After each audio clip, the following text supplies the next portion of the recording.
everybody can see that dancing. Hey guys, what's up? Welcome to the Quiggin Out Podcast with my cool radio voice. Kevin's like confused because I just changed my voice completely. But man, it's so exciting to have you on. Anyone who doesn't know, Kevin is a phenomenal guitar player. He did a tour last year with Powerglove, which is how we met and how I know so much more about him. And I was excited to have him on the show. So welcome, Kevin. Thanks so much for being here. Dude, thank you so much for having me. Oh, man. Okay, so I've got a list of questions. Excited to see what you're going to throw at me, man. And guitar licks that you need to play perfectly in order to pass the audition. So Let's go. Wait, I'm like, did you really break your head? My left hand, so no guitar today. I was practicing gang size and sprayed my fucking fingers. Disclaimer, everybody, this is going to be a wild ride. So get ready. I'm not getting chilly in this. Dude, I love it. So, like, getting right into it, like I said, you know, we got to see Powerglove and them celebrating, you know, now their 20th anniversary this year, but getting to see you play with them and Galactic Empire, like, I just want to know, like, right off the bat, like, how did you get that gig?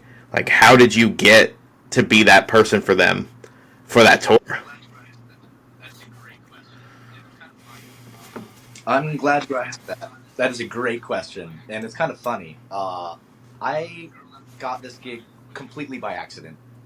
The girl I was dating at the time was going through my college, Berkeley's Career Finder website, looking for jobs, and she sent me this thing that said, like, hey, like, metal guitar player wanted, like, requirement must be able to shred with, like, 4 Ds at the end. And I'm like, I can shred. So I sent an audition. And what year is this? Like, you responded to an online ad to be in Powerglove. Did you have any idea? Like, did they say the band name at all in it, or is it just like metal? Yeah. Like, must be able to shred. It just said metal guitar player. It literally said metal guitar player wanted, must be able to shred with a bunch of exclamation points. And I'm like, that is the best online ad I've ever seen. Sign me up. It didn't say who it was for, and they said, like, we can't tell you who the band is, but it was easy to find out. I just looked up the name of the guy who posted the ad, which is Mr. Alex Berkson, who was the founder, or one of the founders of Powerglove. Oh, wow. And I believe also a Berkeley alumni, class of, like, 05, 06, I want to say. And I just graduated in 2023. So. That's wild. I was the baby. Like, right place, right time. Holy crap. Yeah. Yeah, very much. I got lucky. I actually want to mention, so I was talking back and forth with Alex, and he's like, we're called Powerglove, we play video game metal, blah, blah, blah. Here's what we sound like. It's probably our hardest song. So they send me Under the Sea, featuring Mark Hudson of Dragon Force. Very cool. And they're like, you know, we'll probably figure out a song that's a little easier for you to work on. And without even listening to the song, I'm like, oh, that's your hardest one? Got it. And I listened to it, and I'm like, shit. This is like one of the hardest things that I've attempted to learn. Really intricate tapping and sweeping and sweep tapping.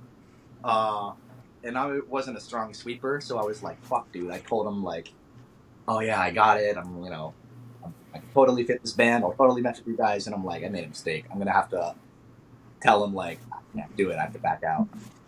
But I fucking stuck with it and became a pretty strong sweeper. I feel that was my main. Well, yeah. I mean, you listen to a lot of those parts. They're not just simple things that anybody can pick up. Like, you have to really basically want to punish yourself to learn that stuff because it is tough. Yeah, it was pretty frustrating at some points, but so damn rewarding at the end of the day. But yeah, I spent, man, I couldn't tell you how many hours trying to learn like a 2-second part of a song that ended up getting cut from. And that's the worst too, is that you're like, all right, I got this. Oh, we're not playing that song. Shit. Yeah, right. Well, yeah, I mean, like, changes happen last minute, sometimes last second, We'll be like, we'd go on before a show, and Basil, the drummer, and other founder would just be like, fuck it, you want to play the other song tonight? And we'd be like, yeah, sure. So we'd go in and put it in Ableton or whatever, cue up the tracks. What was, after learning everything, like, what was the hardest song you had to learn after that? Once you had, like, played with them together, like, what would you say is, like, the hardest song to play? Yeah. The hardest Powerglove song to play? I'm going to pull up the playlist real quick. Probably Under the Sea, the one that I was telling you about. That intro solo is just so fucking fast. Hey, I don't want any copyright infringement. Maybe I won't have it, but Under the Sea was the hardest to learn. Yeah. Under the Sea was probably the hardest one, which ended up getting cut. But that's probably a good thing. I would have struggled with that one live. Dude, I screamed when you guys played that one. I was like, oh my god! Was tough. Yeah. That one's really fun to play. I actually had to get Gabriel, the guitar, keyboard, vocal wizard, to switch parts with me. I played the rhythm, he played the lead. Because I couldn't do it. Dude, that's crazy. So I was like, dude, I need your help with this one. So yeah, so cool of him. Yeah, it's so. I mean, yeah, dude. The Gabriel is just such an incredible musician. He's a better guitar player than I am, and I'm fucking lead guitar. Oh my god, that's perfect. Dude, that's funny. But yeah, man. Yeah. Basically, Gabriel was mom and Basil was dad. For sure. Like, I remember at one point I like fell asleep, like in the lobby of the bus, if you will, with like a joint in my hand. I like rolled a joint. We were gonna go smoke it, and I just fell asleep, passed out drunk. And Basil's like, "Huh, idiot, take a picture." And Gabriel's like, takes the joint. I was gonna say, mom and dad really were taking care of you. You really are my mom, and he really is my dad. Dude, that is. Oh, yeah, I mean, that's impressive. I think I only threw up once. So. Yeah. Now I'm going to ask, yeah, right. Doing the math there, you graduated from Berkeley in 23, like, were you alive when Powerglove started? Okay, I'm just saying, I was like, wait a minute, I was like, my math isn't working right now. Okay, that's better. Now I feel better. I feel better. Thank you. 26. Yeah, I mean, I was in fucking, like, 4th grade when Powerglove was, kicking off and, like, touring. Oh, jeez. Like, I think they went on tour with Dragon Force in, like, 2008. I don't think I found them until 2009, for sure. But I remember So Sexy Robotnik playing on the speakers at Best Buy. One of the guys I work with was like, dude, you gotta listen to this stuff. I never thought I'd be able to see him live. Like, it just never, like, there was never an opportunity for it. And seeing that tour come around last year, like, it was mind-blowing because it was like, it took me back 20 years without even trying to. It just took me back to that time, so I can't even imagine what that was like when you answered a Berkeley ad, which, hey, spoiler alert, everyone, he went to Berkeley with 2 E's.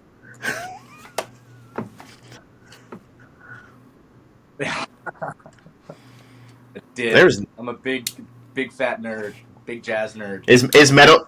Not really, actually. Is metal actually your favorite kind of music? For way too long. Yeah.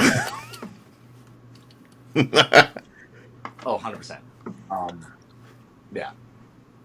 I mean, shit, dude. I listen. I listen to like country bluegrass sometimes. I listen to like big band jazz and shit too. There's, I like all kinds of music. Like, I think that's the truth. Yeah.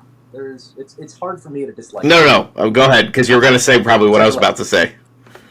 Sorry, go ahead. Well, I'm not huge with a lot of techno stuff. I used to have like a poster in my room that said "Heck No Techno" when I was a kid.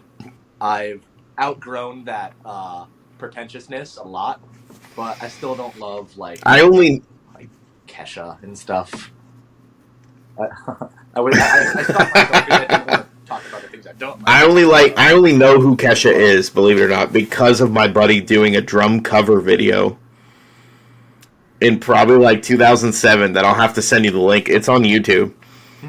And he, like, the audio wasn't the greatest because he was just starting out, but it still sounded so good. And, like, you know what he does now, or the last time I checked? You know what kind of band he's playing in? Country. You know why? Because country pays the bills. There you go. Yeah, dude, it totally does. I have a ton of friends in Nashville that, I mean, it's not specifically country, but yeah, man, if you want to make money doing music, you gotta play covers, or you don't. It's one of the easier ways to do it, especially a washed up or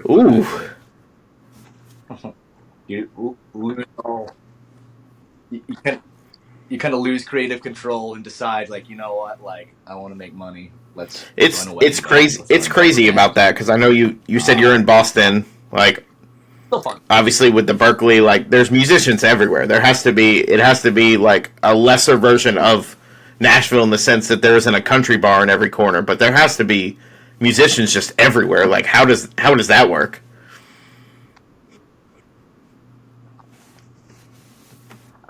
That is my favorite part about Boston. You can kind of walk down the street and you won't really know it, but you can assume that there will be a killing bass player within 500 feet of you, you know? And the same with every instrument. But yeah, man, I love Boston because of the connections. That's why I ended up staying at Berkeley, because there's just so many awesome fucking musicians and teachers that just keep you on your toes and just make you want to get better and better. I think everybody talks about it, but they don't really talk about, like, what it's done for you. And I think that little blurb right there, like, they make you want to be a better musician. And, you know, we talk about teachers all the time, like, oh, I want my students to succeed, but succeed in what? Yeah, man.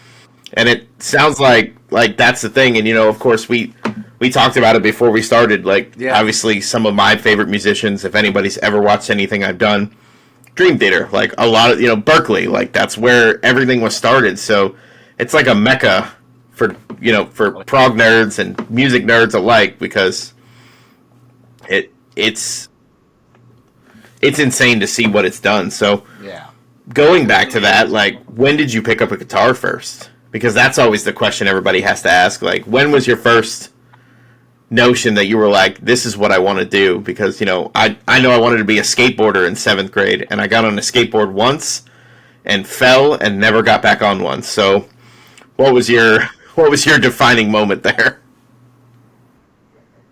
Yeah. Yes. Well, I just looked up when Guitar Hero 2 came All right, out. the year I graduated. 2006. Yeah. That, yeah. Damn. Just kidding. Yeah, that game literally changed my life in such a great way. I wanted to be, when I saw Izzy Sparks in his tight zebra pants and his top hat, I was like, that's the coolest fucking thing I've ever seen. I need to do that. And still to this day, my life is the Guitar Hero soundtracks. Actually, no. That's now I'm gonna pull it up because it's been a while, but I just heard that they're making a new one. Yeah. Oh, why? Let it die. Fucking let it die. Honestly, yeah, I've, you know, just as quickly as they overdid it. They overdid it. I feel like it just dropped off. Ever since they added, yeah. I think on Guitar Hero like 6 or 7 or some shit, they made a new controller that had 6 buttons. No. It had 3 layers, or two rows of 3 buttons, which kind of. Well, by the time that came out, you were just like, ew. A much more accomplished guitar player at that point. Then, like, was it kind of like I'm over this because it's not a real guitar, or? Yeah, definitely. Not necessarily, I guess. To be honest, bro, like, I was probably sick of my Xbox getting a red ring of death, and I just got sick of fucking buying new Xboxes. So I'm like, fuck this shit. Let's just like practice real guitar. I'll learn songs that are not just on. Dude, that's crazy. Like, that's crazy to think that Guitar Hero brought you to where you are today. Like, that. It goes back, and I know this ties in the Powerglove aspect, but Tetris. Oh, your whole life. Oh, video games aren't going to help you get, they're not going to help you with anything. I was like, what about every time you have to move? Tetris, you're like, hold on, let me, if I shift this here, but now when I hear Tetris music, I hear, like, it's just, I'm hearing the Powerglove version play, and getting to see that, just it's mind-blowing. So I'm like, trying not to fanboy here, but it was actually a huge thing to see you guys in whatever version of the band. And I know we talk about, I know you toured with them last year. Like, dude, I'm hoping they bring you back into the fold. We don't know what's going to happen, but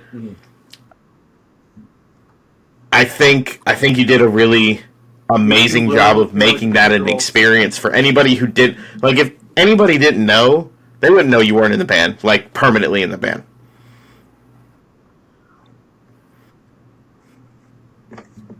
That is true. That's actually, I'm glad you brought that up. If I can throw in real quick, people would come up like, oh my god, like, I used to fucking, like, follow you guys on MySpace. I fucking love your first album. I love all your albums. I've been listening to you guys since, like, 2006. And I'm just like, yeah, man, I found out about the band, like, less than a year ago. I kind of just had to smile and nod along. It would have been redundant and pointless to be like, oh, actually, I'm not in the band. I'm just like the live guy, so I didn't have any. Well, and people don't realize that a lot of the times the live guy and the album guy are not the same people. Like, way more often than not, especially anything hip-hop or anything like that. They've got a session drummer and they've got a touring drummer. Sometimes bands don't have the same drummer on. Yeah, or if you're, Yeah. Oh, God, I don't want to say it. I'm not even going to bring that up because the Escape the Fate falling in reverse kind of situation where their lead singer was in jail for a while, and he was like, don't keep going with the band. And they were like, yeah, we're going to keep going with the band. Like, yeah. That was, isn't that Ronnie Radke? Listen, that album, Dying Is Your Latest Fashion, which came out in 2006 of all years, still hits. Still hits. So... Yeah. Yeah. I love that song, man. Fucking, The Guillotine was always my favorite because it hit harder than anything had in that emo era of the time. Like, I know everyone's going to say The Used and everything else, but in that time, like, that album really, like, I don't know, hit it home for me. Like, I didn't... Yeah. Dude, in high school, there was a quick story. There was a girl in high school that loved metalcore and that kind of music, and I just, like, pretended to like it for a while to, like, try, like, get cool with this girl. Yeah. And then I started liking it a lot. So I was a poser for, like, the first, like, year and a half, and then I started listening to the songs. So that's like, hilarious, like, because that is how I got into metal. Dude, in high school, my friend that it was my neighbor who lived next door, he was like, man, you got to check out this band, As I Lay Dying. And I listened to it, and I was like, no, that's too much for me. Like, too much. And then a girl in high school was like, oh, I love this band. Yeah. And I was like, I'm going to love this band too. And then I literally became obsessed with the band until they went off the rails. Yeah. And honestly, I was... Like, I've been defending Tim for a while because I'm like, the whole situation with the wife and everything else, I know we're going way off topic. Like, it just seemed shady, like, her brother was the guy who arrested him. It just seemed like one of those, like, gotcha moments. And then it's like everything we've seen since where the band, like, the whole band left. The band left, the manager left. I'm like, clearly there is one common denominator. And... I hate that because Austrian Death Machine was so good. So good. Yeah. Great fucking shit, man. Yeah, I remember hearing about that, and I'm a huge Yeah, Silly Dog fan. Some of my like favorite guitar harmonies in metalcore, I would say. But I remember hearing about the whole yeah, Lambesis thing. Like, yeah. It didn't tried to put it a hit out just on his wife or something? I it don't know. just I didn't read know like the whole metal nine anything yards. Like it read about like this, a so movie I plot. don't I know was the like, whole oh, thing. this doesn't seem real. And then he goes to jail. He comes out, Oh, and then they do My Own Grave, which to me everyone shit on that song, and I was like, that song is so good. It's everything we wanted them to be. Because even in 2005, when Shadows of Security came out and Josh Gilbert came in and was doing backing vocals, it changed the band. It changed everything about the band. And it's in this moment that yeah. I realized how much I really know about the band because I literally just rattled that off like it was nothing. Well, and that, and like, Yeah. and then I, You know your grew shit into about August this Burns project. Red, I and then Demon Hunter, and obviously Dragon Force. There's right. Guitar Hero introduced everyone to Dragon Force. They really did, and Put them you on the still see, map. dude. I watched a video Everybody put them on the yesterday of a map. guy playing Guitar Hero, and he's like, he played it at 200 speed and perfect. And I was like, that. Wait, do you know that guy? Or, I know. I was like, I was like, No, I've seen the video. I've seen the I video before. Would be like pretty they had cool. such an impact, and I think they opened the door for so much more. And you talk to a musician, and you're like if I pulled up 100%. the Spotify like last played songs. Like I've got obviously Powerglove because I was getting in the zone, and I listened to Under the Sea Yeah. on the way home. So I was like, oh yeah, that's not a fun song. But like Capstan, Really? uh, Johnny Cakes and the Four Horsemen of the Apocalypso, the Heavy Pets. Like, let's see, Yeah. They Might Be Giants, who we saw last Friday and were amazing. It's awkward because no one knows who they are, and I'm like, how do you not know who these people are? Yeah. But the musician side, Yeah. we appreciate that different There's few. style. Like the jam band for me lately has been Definitely. killing metal because I'll listen to a song and I'm like, man, this is fun. It's not overly complicated, but it's like the little parts that Yeah. are in there. You're like, okay, and then you hear a metal song come on. You're like, oh, okay, this is why I like metal. So it just changes everything. And people are like, oh, that's such Something angry about it. music, and I'm like, Right. listen to the lyrics. Like just listen to it. It's like we brought up Haste a Day earlier. The posters over there. Yeah. One of the only times I will buy a tour poster to a show I didn't go to, just because I've been watching the band for. Gosh, I got introduced to them in like 2007, 2008, and was the first mosh pit I was ever in, and a girl threw a punch at me. Literally in the mosh pit for like 5 seconds. But No, damn. going back to it, That's not.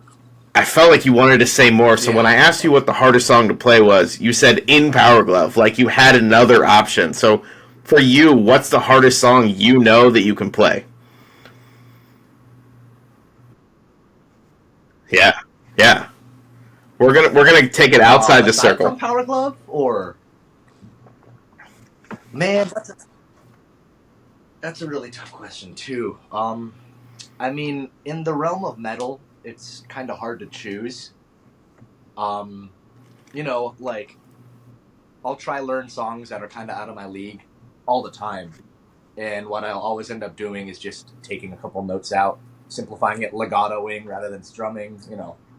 Um, a song that I'm now is Oh, Technical Difficulties by Paul Gilbert. Um, yeah, really, really tough song. Yeah, in the jazz realm, I would say one of the harder tunes is called Donnelly. Really fast bebop melody. I actually auditioned to Berkeley with that, and probably can't play it nearly as well anymore. But it has really fast chord changes, and it's really tough to solo over keys that change. You can't just stay in E pentatonic and have the solo sound good. If you stay in one spot, it will sound like shit. At least it has. Yeah, I'll give you a fusion tune as well. There's a Chick Corea song called "Got a Match" that I actually just featured in one of my tapping Instagram reels.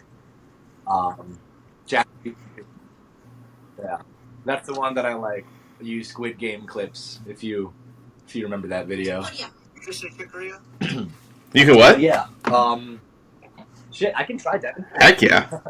Heck yeah. Listen, I'm a drummer, and you're talking chords, and I'm like, yeah, I know that. I was like, I was in band in high school. Like, I played marimba. Like, I can figure this out. Yeah. Marimba's dope. Let's see. What should I try? If you do Powerglove, just write them and tell them not to copyright this video and take it down. Technical difficulty. Yeah, you're right. Well, I could change the key. Yeah. That actually sounds really good. Can you hear that? A little bit? I can turn it up a little. The first ever guitar player on the show. Like, the first ever person playing a guitar, so no pressure.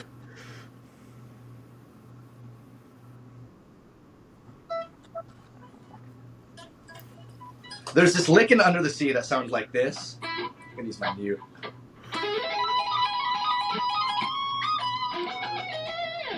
That took me so fucking long to learn.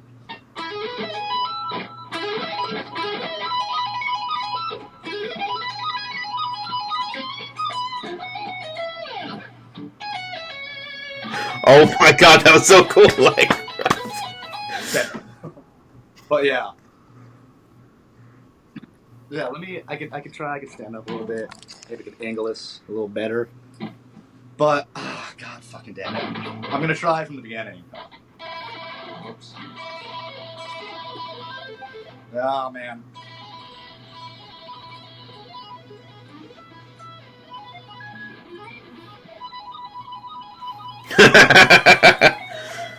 God, so, I'm so glad we cut that song. The funniest part is that when you said technical difficulties, I didn't think Paul Gilbert. Like, that wasn't the first name that came to mind. It was Racer X. But I'm saying, like, I knew exactly what song you were talking about when you did it. I was like, I love that song. Because the drum part, even then, just the... like...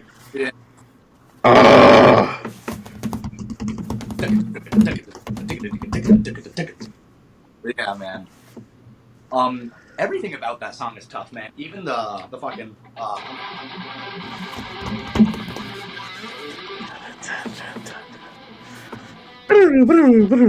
yeah, dude.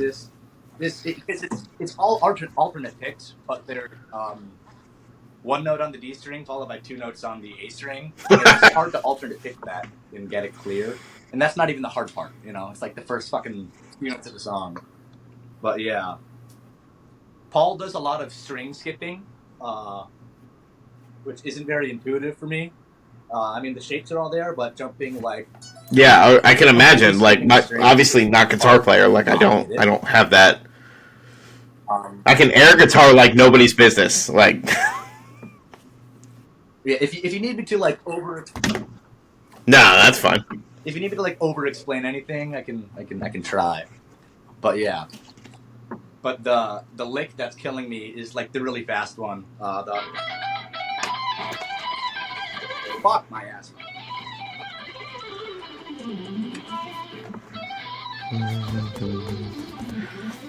So just so you know, I'm gonna take that clip of you yelling and just put that as the intro video. Like, hey everybody, you want to watch this video? All right. Fuck. Wow. The name sounds familiar. Have you ever heard of a guy called Joe Stump?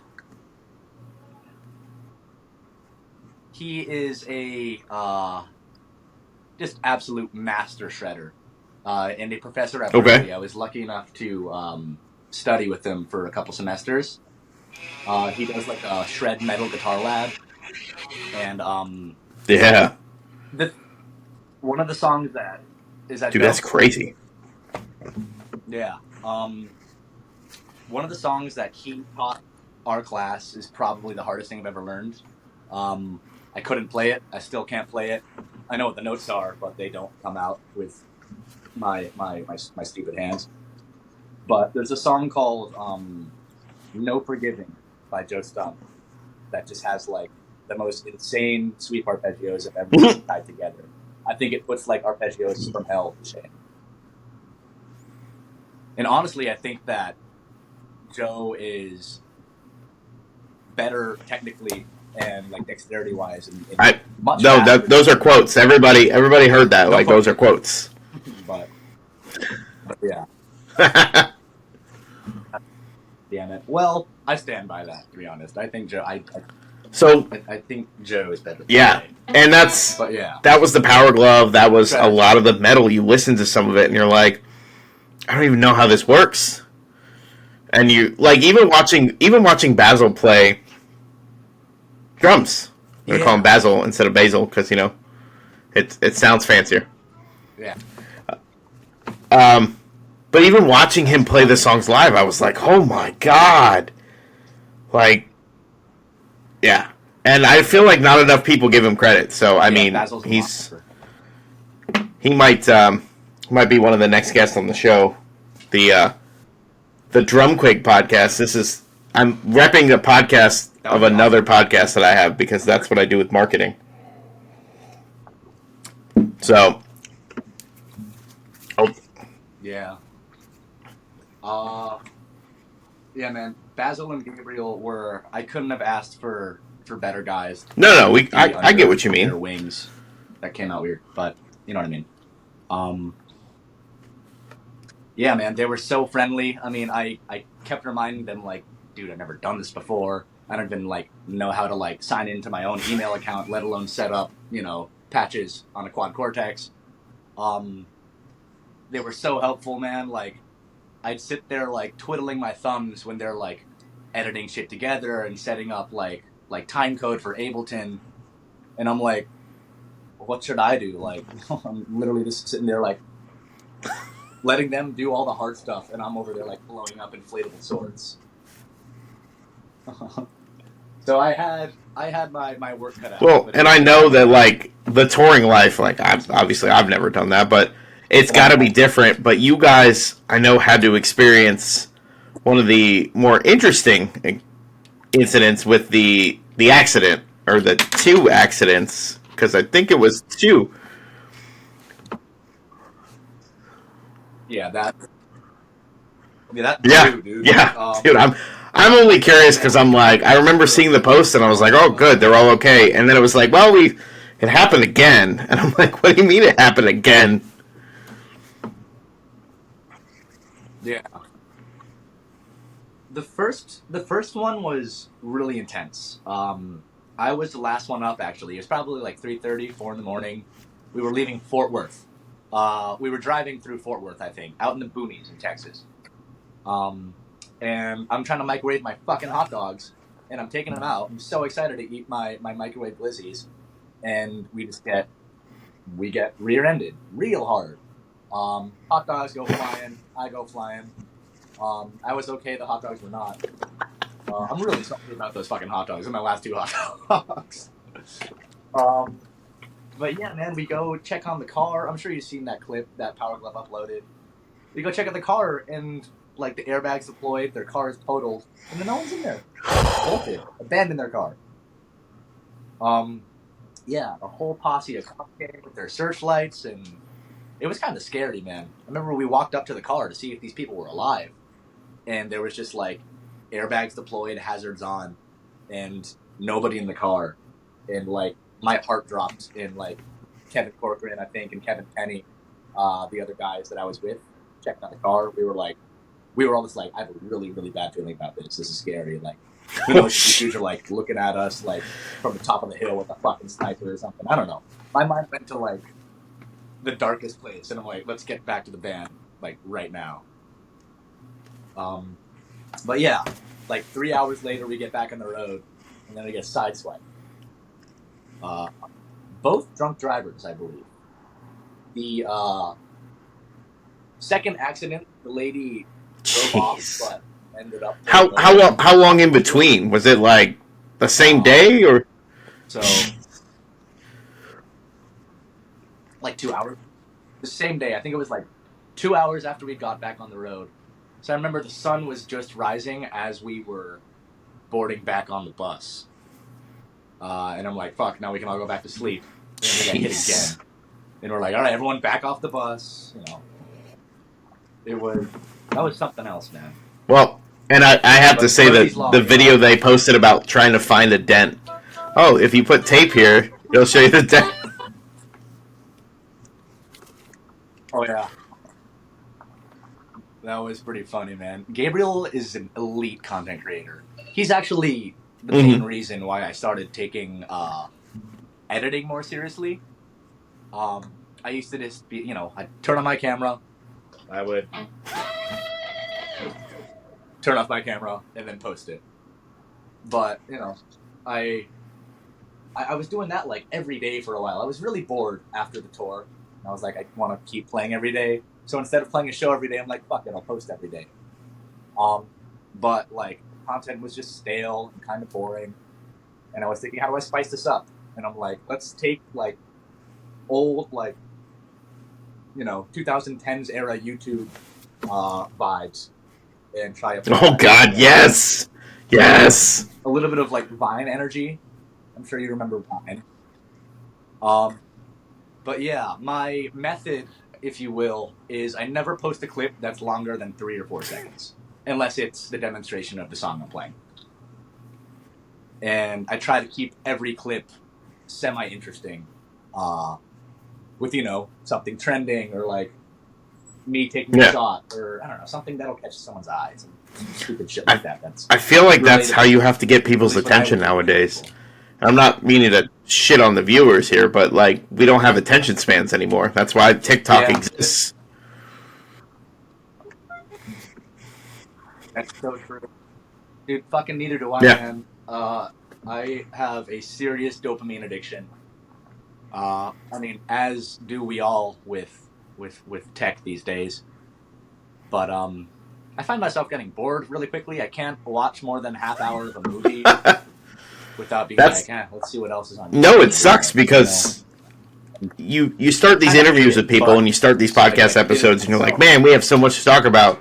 And then like 6 people watch it and you're like, oh, it's because it was an hour. Okay. Mm-hmm.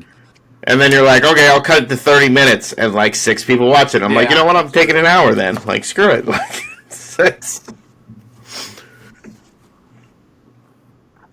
yeah, exactly. Well, I feel like there's. Oh yeah, we got a good one for you. I already know what yours is. Moments, and that's what we're. Oh yeah. No, that'll get us banned. Then I won't be able to put "This is for children" on YouTube. Which is. That's a video I want to see. Just you walking around and instead of saying anything to anybody, just play a guitar riff and be like, "Oh, okay." Like, yeah, I know what that means. Yeah. Dude, I got to see like Steve Vai play on the Beat Tour back in September. And I knew King Crimson, like I knew who they were. I couldn't tell you anything other than 21st Century Schizoid Man.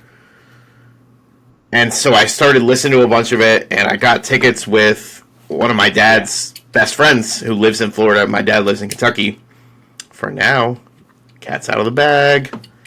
My dad's flying in on Friday, so I'm excited. So I'm like, But so my dad's best friend, like, I was like, hey, I want to go to this, and my fiance was like, I don't want to go to that. And I was like, cool. And I was like, hey, Chris, you want to go to this? He's like, yeah. So we bought tickets together. Like, literally, I bought the tickets. He's like, I'll pay you for my ticket. I'm like, cool. And then the hurricanes came through. And he's like, dude, he's like, my house is messed up. He's like, I just can't make it. And it was so depressing. And he was like, I'm like, do you want me to try and sell your ticket for you? And he said, he's like, listen, ask your fiance. If she wants to go, it's free. And I was like, okay. I was like, you want to go to this concert? I'm like, Danny Carey's playing drums. And that was enough for me. Because that's literally why I went. Like, to appreciate the music, but the chance to get to see Danny Carey play, I was like, gonna do it. And like 2 songs in, she looked at me like, eh. Hell yeah, man. And the 3rd song hit, and she was like, oh, I'm in.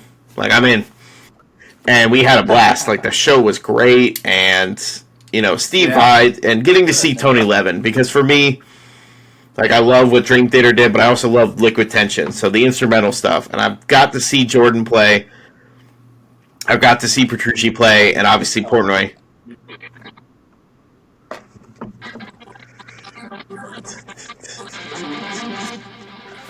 The cross...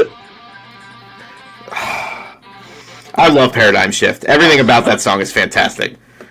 And the fact that when they did the instrumentally for the Live at Budokan, they threw that in the middle of the song, and I was like... Excuse me. Well, and right now, not being able to, like, I haven't been able to bring it up on a show, but Portnoy being back in the band coming out, and this new album, there's people that have shit on it.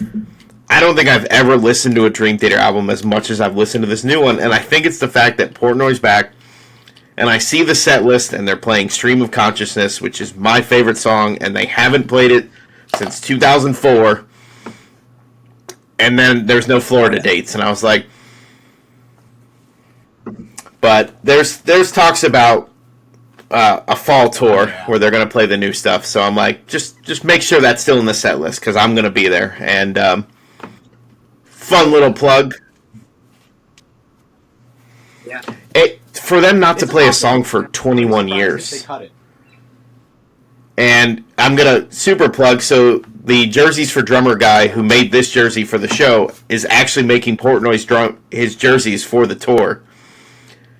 And that's what I said. So I love those guys over there. I had them on the podcast not too long ago, and anybody who's watched this used to be an MMA podcast, and I shifted it because I was like, I want to talk to more people, not just about fight stuff. Yeah. I mean, I covered the sport for 15 years.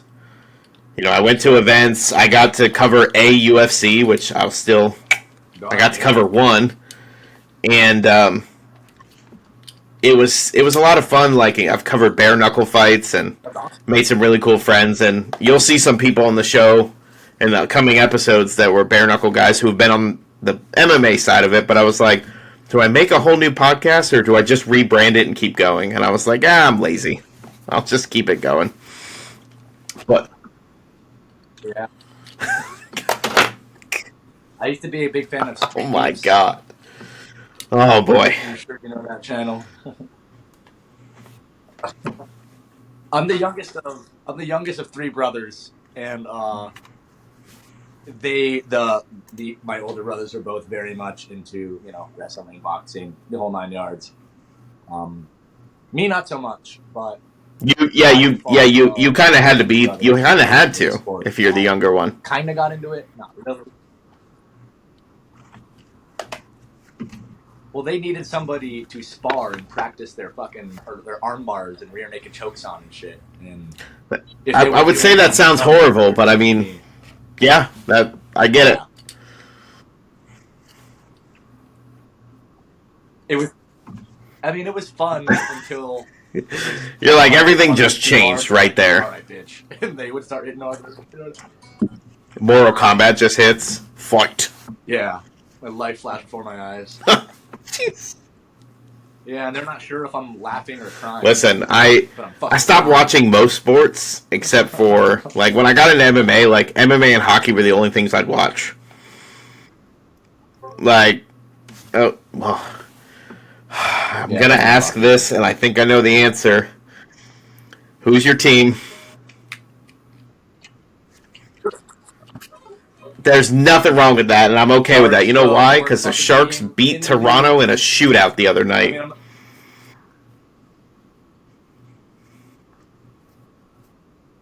That's right, dude. We was all right. So yeah. I mean, Boston. We never have any games on that aren't Boston teams, and I honestly think that a lot of Boston sports fans are fucking insulted. Specifically Patriots fans, absolutely. Specifically Patriots fans. Yeah. But yeah, everyone at the bar I hate that. Is just the biggest fucking Bruins fan that I've ever met. And like always making fun of me. It's like, how'd the Sharks do today? I'm like, actually we won one. So Well, I will say this. Stuck our passes. We're gonna see where this falls, because this may be the only time in our life we could say this. No, we can't. Sorry, guys. So the Bruins are second to last in our division, because I'm a Lightning fan, of course. The Bruins are second to last, but the Sharks are last in theirs. Oh wow, I didn't know that. I gotta check the standings. Of course they are. Yeah, I mean, they made. It's funny, in 2019, I think they made the playoffs, and I was like, oh shit. I want to say it.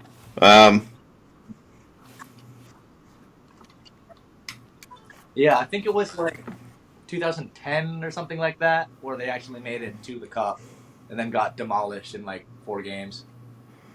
Well, they just picked up Vincent Descharnay from the Penguins like an hour ago. Sweet. Dude, the trade deadline is the most stressful time in my life. Like, it's like, what's going to happen here? I'm trying to see the last time they were. Yeah. Well, 2019 to 2024, they didn't qualify at all. I don't know why. Yeah. I don't know why. They're like, year by year, do you want to know what they did? I'm like, yes. And they're like, click on a different link. They lost to the conference finals in 2019 to the Blues, who beat us. So, I mean, that not so bad.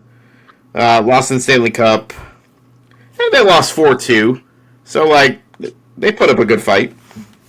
I didn't think we'd be talking San Jose Sharks hockey tonight, though. That's pretty freaking awesome, dude.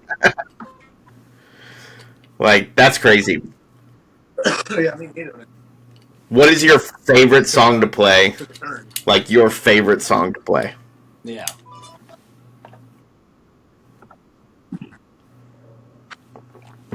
Damn. Favorite song to play? Dude, so give me one Powerglove and give me one non-Powerglove. Let's start with that. Let's start with my favorites. Favorite song to play in the Powerglove set was X-Men. Because I got to play some really, really cool leads that weren't too difficult, so I can just kind of go crazy while I'm doing these things that, you know, there's certain lines like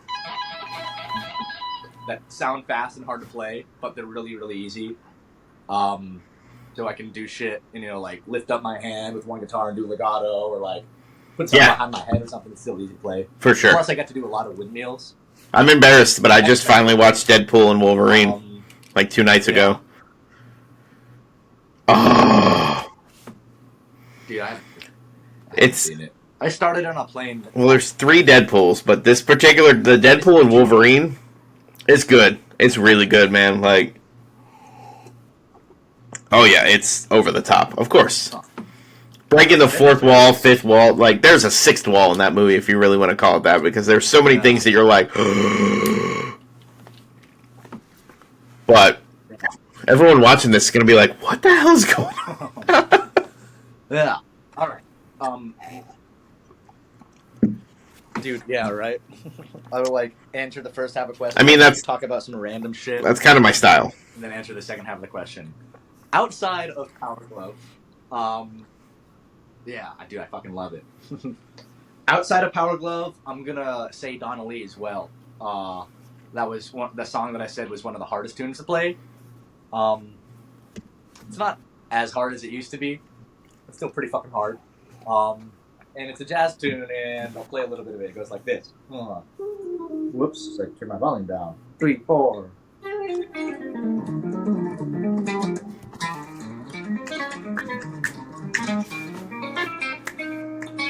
Yeah. And you know the drummer's just going... Yeah. But yeah. Yeah, of course. It sounds very Brian Setzer. Like...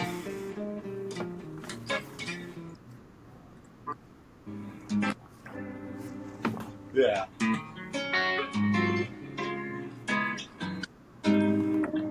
I love jazz, but it is, in my opinion, the hardest thing to play. When I started at Berkeley, I pretended to be a jazz guy for like my first 2 years, and just like really shed a jazz. And eventually I realized like I'm not having fun. I never really was. I just felt myself like digging myself into a hole, trying to understand it. And whenever I thought that I started to get it a little more, I found myself deeper in the hole. And yeah, I still love it. I'll still go to jazz jams every once in a while. But dude, I like the pentatonic scale, man. I like simple shit. I also like complicated shit, but if it gets too hard, if that was the case, I wouldn't like anything. I don't like it. Like I can recognize patterns, I can play it, but it was like if I had a drum set and I had one every day, like you have guitars sitting behind you, it'd be a completely different story.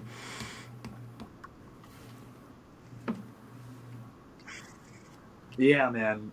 Yeah. Do you know the music program School of Rock?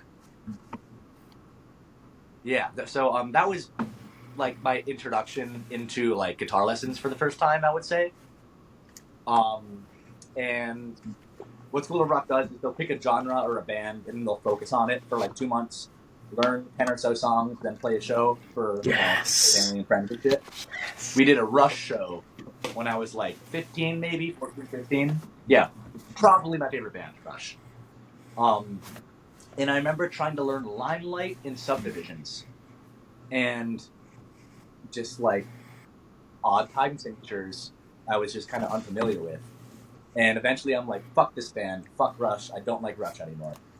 Just because I couldn't figure out... even the drum part on Subdivisions, like... On Limelight, the hi-hat, like, intro, like... Subdivisions is one of my favorite Rush songs, so it was funny that of all the songs you picked, like, everything about the song, it's just, it works, and, you know, I've seen Rush twice. I was lucky enough to bring my dad both times. And that was an experience and a half, and it's not one of those like, oh, look at me. I was like, but when the first time they came, he was like, all right, get us tickets and I'll pay you back. And I was like, I'm not letting you pay me back. I'm like, you introduced me to this stuff. Like, how often does a kid get to take his dad to Rush? And we got to see... I saw him in 2012, the Clockwork Angels, and then the R40 tour, which was the last tour they did. Hell yeah. I saw R40. Yeah. You know what? I believe those were... Oh, you said 2012. Okay, that was 2015. It was a little later for me. I did go to R40, and... Yeah. Okay, yeah. Dude, Neil Peart's death hit me probably harder than any other great musician that's passed away. Yeah. Props to the professor, man. Like the rest in peace, Neil. Like I like to say that like Dream Theater for me is what Rush is for my dad. It was the progressive music that defined everything I loved. Like when he gave me Scenes from a Memory, I was 10 years old and I was like, "Oh my god, like this album is ridiculous." And then it's like I'll listen to 2112 and I'll listen to, you know, I remember a running joke on, oh no, I can't think of the album. It's not Moving Pictures. Now I can't think of it, and it's the one time that I'm going to be like, any other time I could rattle this off. Uh-oh. Don't Signals. So on Signals, there's a song called The Analog Kid. And I remember I was probably like 17. Okay, of course. And I'm driving in my 89 Bronco 2. And I'd worked like an overnight shift or something, and I remember, maybe I was 18, and I remember I swore he said Quiggins in the song, and I had to go home and like look up the lyrics and be like, did he just say my name in the middle of the song? Yeah. And it was Quiggins, but I was like, it's close enough. And then, but you listen to some of the Rush, you know, like Vapor Trails was probably the only highly contested one, but like I went through Geddy Lee's book. I go, I work from home now, so I go for a walk on my lunch, and I started listening to his book and just listening to everything that was going on. And you hear about how people were like, "Oh, this album is terrible," and this and that, and I'm like, you don't realize what you made in that time. Like, you have no idea what was created then. 3 guys. And Neil not even being the original drummer. 3 men. John Rutsey. My dad will be proud of that one. He'll watch this episode just to hear me say that.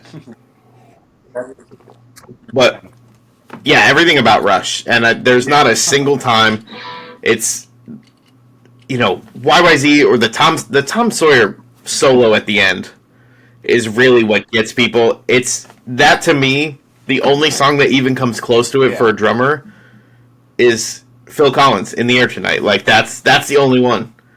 Because no drummer is not going to play that if they hear it. Ever. So now I want to hear more Rush. Shit. Play more Rush. I never really learned any Rush solos. Yeah, you're 26. I'm kind of upset about, because, well, there's still time. But, I mean, you ask anybody. Yeah. You ask anybody who's the most. Probably because most people don't know his name. Like, most people who know Rush, they know Neil Peart. Yeah. They know Geddy Lee, whose name is actually Gary. Yeah. Yeah. Yeah, so Geddy. So I guess his mom's accent was so heavy that Gary sounded like Geddy, and he just went by it. That's awesome. I actually lied. I did learn the La Via Strangiato solo for the Rush show.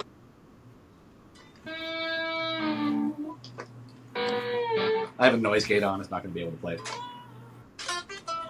That's my dad's favorite song. So that's funny that you played that one. I was like, you literally picked the 2 out. Yeah.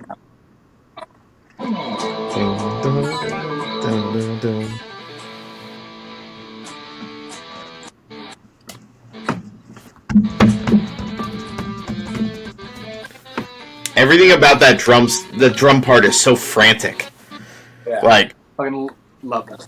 But then you go watch the Russian Rio, and he starts doing those crossovers, and you're like, my head just. Yeah. Dude, I remember listening to La Via for the first time, and being like, all right, I get it, you're prog guys, but stop. Like, oh my god, there's another part. Oh my god, there's another part. Stop. They do that kind of. What is that theme from? Well,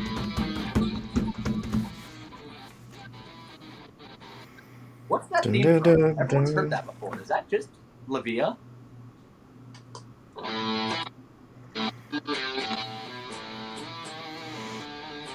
Yeah, but I love that. Boom, boom, boom, boom, boom, boom. Very cool part of the song.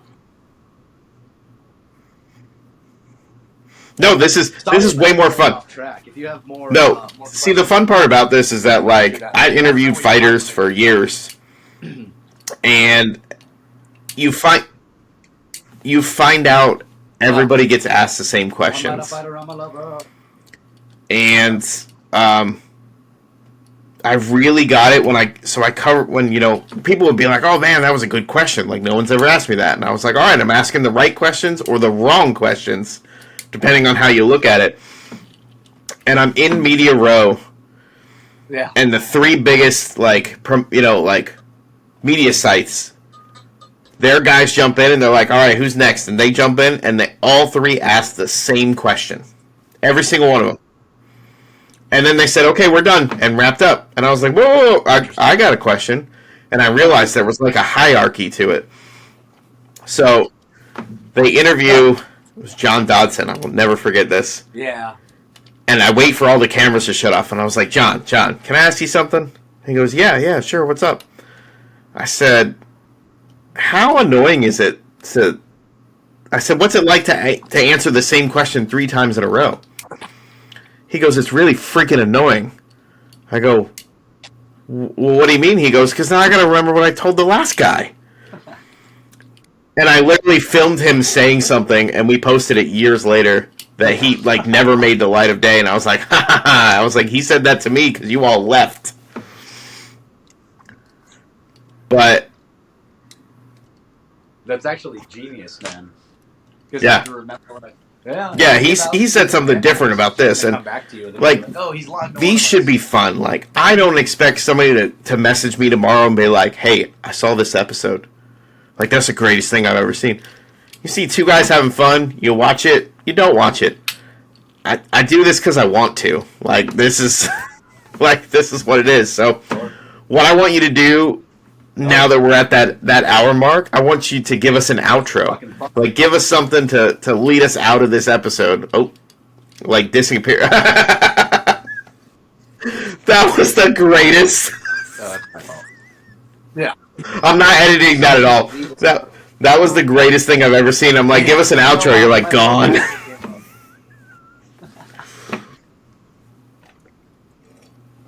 Please. Go fuck yourself. Yeah, no pressure. Something to lead us out? Well, shit, man. Yeah, god damn it. Just play something. Just play whatever comes to mind. Or something.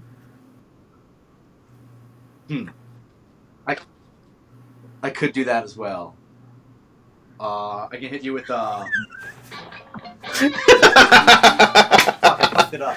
All dude. Right. Good to see Kevin, you. Thanks for having me. It was an absolute pleasure having you on, dude. This was so much fun, and if you'd like, I'd definitely like to have you on for more, just because we could talk about music all day long, and I think it'd be cool to have like a reoccurring, badass guitarist, who can shred with 4 Ds and multiple exclamation points. Dude. So, dude, thank you for. I like that a lot, actually, bro. Yeah, and listen, man, it's whoever's watching the show now. Like, there's gonna be no rhyme or reason, depending on who I have. Like, I'm gonna break this now. We haven't scheduled it, but I got him to say yes. So, have you ever heard of Serpent's Rise? So, their drummer Derek Roddy. I have. We went to his clinic back in like 2010, drum clinic at Seminole Music. And I just reached out to him when the memory came up the other day, and I was like, "Hey, man, would you come on the podcast?" And he was like, "Yeah, sure." And I went, like, that's all it took? Like, I just have to ask? Like, that was it? And I forgot about that over the years. Because with the Fighters, it was the same thing for the longest time. It was just like, "Hey, man, can we do an interview?" And they'd be like, "Yeah, sure." And you're like, I don't have to talk to anybody else. Like, I don't have to go through some channel. And they're like, "No." So, to everyone out there who's thinking about a podcast, the market's oversaturated. Like, you're going to have your thing. But at the end of the day, just ask, man. Like, and, we got to meet you after the show. You were super cool. And like you said, you could have been like, "No, I wasn't the guitarist. Like, don't throw your praise at me." You were like, "Thanks for coming out. I really appreciate it." You were super friendly, super accommodating. And I think that's what a good musician and a good person stands for. So, on behalf of myself, my unofficial sponsor, the Jerseys for Drummers that I'm wearing, and I'm going to shout out Tales of a Concert Junkie. I've been plugging their stuff for years. I love all their merch because a lot of their stuff is like, concerts give me life, or, music saved me. There's a lot of focus on mental health with that. So I love those guys, and I'll probably be wearing some of their stuff in the next episode. So I don't get free stuff, everyone. I pay for it because I want to support these. So support your small business, support your local musician. And if you're in Boston, where can they find you? Because I want them to go tip you money. If anybody sees this, you have to go give Kevin $10. Oh, no way. Catch me every Friday at the Bebop on Boylston Street in Fenway. We do a blues jam. If you play an instrument, come talk to me. Sweet. We jam together. Yeah, tips are appreciated. If I'm not there, you can catch me at the Draft serving drinks, really shitty ones. If you ask for a drink with more than 2 ingredients, I won't make it. That's also going to be the outro. Just, I can pour you a nice... What just happened? Yeah. What the hell how do those fireworks come up? You see those fireworks? Oh my God, what is happening? Do it again. That's the greatest thing. Oh man, I don't know. Kevin, Awesome, thank you so much. I really appreciate it. I had a blast, and we'll catch you next time. Of course. Thank you, man. Yeah, man. Here's a little diminished lick to end things off. And that's what we call Quiggin Out.